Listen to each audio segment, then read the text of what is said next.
Le Made in France est de retour. La tendance n'est pas propre à la France, elle se retrouve dans de nombreux pays, comme elle se retrouve d'ailleurs à chaque grave épisode de crise industrielle. Le fabricant français, lancé par le PCF en 1977, le Nos emplettes sont nos emplois de 1994, la marinière et les rayons Made in France de Arnaud Montebourg ne surgissent pas au hasard.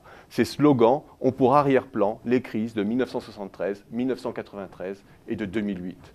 Le mouvement citoyen qui est derrière est bien significatif. Il exprime une aspiration à la consommation responsable, celle qui favorise les circuits courts, la proximité, la traçabilité.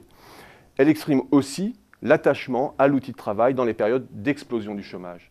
Les motifs cohabitent sans être d'ailleurs toujours compatibles entre eux.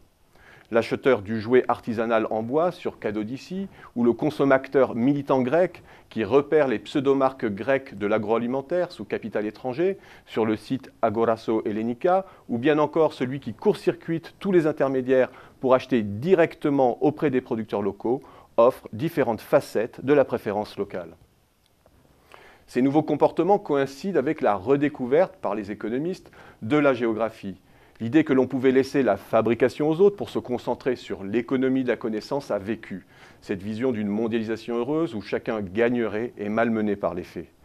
Le démantèlement des chaînes de valeur détruit de façon irréversible des compétences. Lorsque Renault délocalise l'assemblage, une partie de la conception et de la sous-traitance finissent par accompagner le mouvement.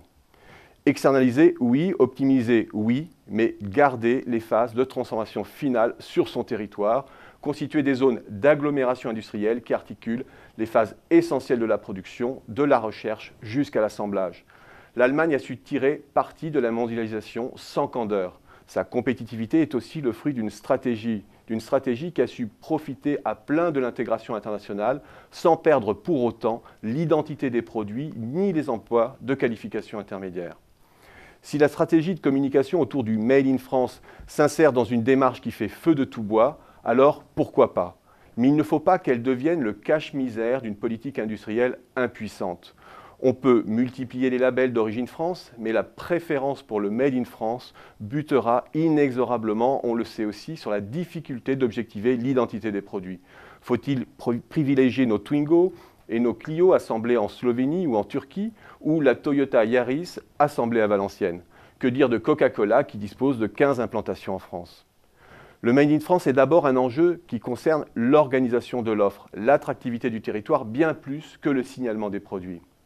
Une politique d'une Made in France, c'est d'abord une politique qui transforme les signaux faibles, que sont la relocalisation partielle de Smoby, Rossignol ou Alphapac, en signaux forts. Une stratégie qui mise sur l'automatisation, la robotisation, pour faire revenir les usines et la valeur sur le territoire.